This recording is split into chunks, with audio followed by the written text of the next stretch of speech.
जय भोलेनाथ दोस्तों। पिछली कहानी में हम लोगों ने देखा था कि सुमन अपने नटखट अंदाज में अपने गांव के एक तालाब में कंकर का एक टुकड़ा फेंकी थी।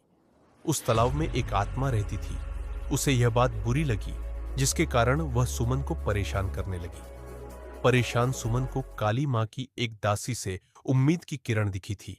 अब आगे। बेटी, तेरे चारों ओर अंधेरा है, पर डर मत। अंधेरा चाहे जितना घना हो, एक छोटी लौ भी उसे मिटा सकती है। तेरे साथ माँ काली देवी की कृपा है, बस विश्वास बनाए रख।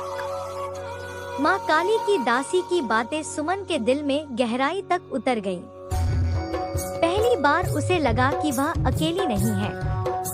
उस रात जब वह सोने गई, तो उसने धीरे से माँ काली का नाम लिया और अपने पास रखे पुराने दीपक में तेल डालकर जला दिया। उस दिन अजीब हुआ। कई दिनों बाद उसे पहली बार चैन से नींद आई, मगर यह शांति ज्यादा देर तक नहीं टिकी। अगली सुबह जब सुमन खेत की ओर गई, तो उसे फिर वही आवाज सुनाई दी। उसके कान खड़े हो गए।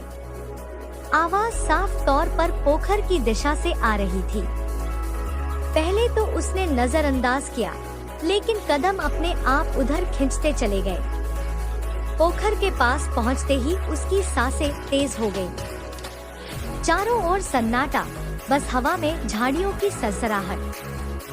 पानी की सतह बिल्कुल स्थिर थी, पर उसमें उसका चेहरा नहीं, बल्कि किसी और का चेहरा झलक रहा था। लाल आंखों वाली वही औरत। सुमन चीखने ही वाली थी कि अचानक किसी ने उसका हाथ कसकर पकड़ लिया। सुमन, तू यहाँ क्या कर रही है? चल यहाँ से, अभी के अभी। सुमन ने खुद को संभाला और उसके साथ घर लौट आई, मगर दिल के भीतर गहरा डर बैठ गया। अब गांव वाले खुलेआम बातें करने लगे थे। ये लड़की अशुभ है, इसी के कारण गांव पर संकट आया है। कुछ लोग तो यहाँ तक कहने लगे, इसे गांव से बाहर निकाल देना चाहिए, नहीं तो सब बर्बाद हो जाएगा। सुमन टूटने लगी थी। उसकी नटखट मुस्कान जैसे हमेशा के लिए खो गई। वह सोचती, क्या सचमुच मैं दोषी हूँ? क्यों सब मुझे ही दोष दे रहे हैं? गोमती ने कई बार लोगों से विनती की, मेरी बच्ची निर्दोष है, उसे मत सताओ। एक शाम जब गांव के मंदिर में भजन हो रहा था,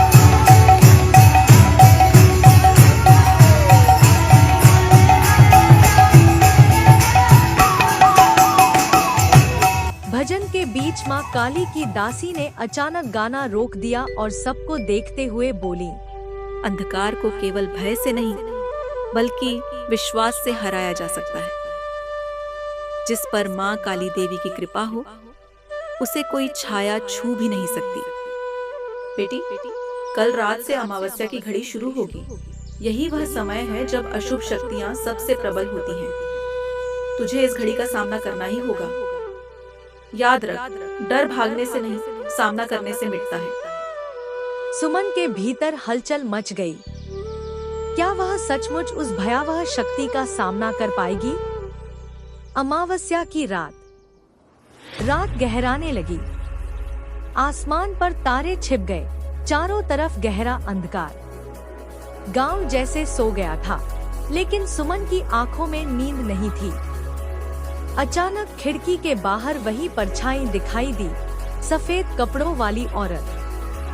धीरे धीरे खिड़की की ओर झुकी और दरवाजा खोलने का संकेत किया। सुमन का गला सूख गया, मगर उसने साहस बटोरा। अगर यही सच है, तो मुझे सामना करना ही होगा। वह दीपक हाथ में लेकर घर से बाहर निकली। कदम अपने आप पोखर की ओर बढ़ने लगे। पोखर के किनारे पहुंचते ही हवा ठंडी और भारी हो गई। पेड़ों की डालियां आपस में टकराने लगी। अचानक पानी में तेज उथल-पुथल होने लगी। और फिर वही औरत पानी से बाहर निकली, भीगे बाल, खूंसी लाल आंखें और चेहरे पर भयानक विकृति। तूने मेरी नींद क्यों तोड़ी? अब तू मेरा शिकार बनेगी। नहीं, मैं तुझसे नहीं डरूंगी। मेरे साथ माँ काली की शक्ति है। औरत जोर से चीखी। उसकी चीख से पूरा पोखर कांपने लगा।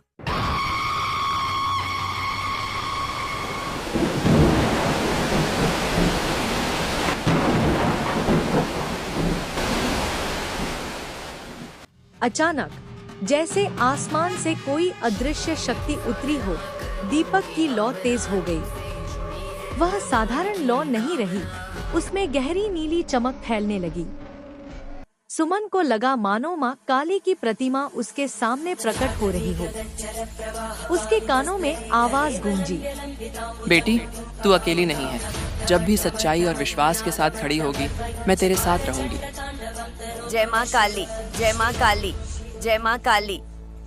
जैसे ही उसके होठों से यह निकला, पोखर से निकली वह औरत दर्द से चीख पड़ी।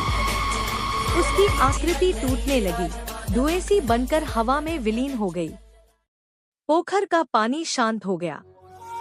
ठंडी हवा में एक अनजानी सुगंध फैल गई। अगली सुबह जब गांव वाले जागे तो उन्होंने देखा कि सुमन पोखर के किनारे बैठी है। उसके हाथ में बुझा हुआ दीपक है, लेकिन चेहरे पर आत्मविश्वास की चमक। सुमन ने सबको सच बताया। यहाँ कोई चुड़ैल नहीं थी, बस एक भटकी हुई आत्मा थी जो मुक्ति चाहती थी। माँ काली की कृपा से वह मुक्त हो गई। गांव वाले चुप हो गए। जो लोग कल तक उसे दोष देते थे, वहीं आज उसकी बहादुरी की प्रशंसा करने लगे। वहाँ एक छोटा सा माँ काली का मंदिर बनाया गया, जिसमें सुमन के पूजा कर लौटते समय माँ काली की सेविका ने सुमन के सिर पर हाथ रखा और बोली, बेटी, तूने निडरता और विश्वास का पाठ सीखा है। यही देवी की सच्ची साधना है। याद रख, जीवन में जब भी कठिन समय आए, श्रद्धा और साहस तेरा सबसे बड़ा हथियार होगा। तुमने साबित कर दिया कि चाहे अंधेरा कितना भी गहरा क्यों ना हो, एक छोटी सी लौ भी उसे मिटा सकती है, अगर उसमें श्रद्धा और साहस का ईंधन हो। जय माँ काली।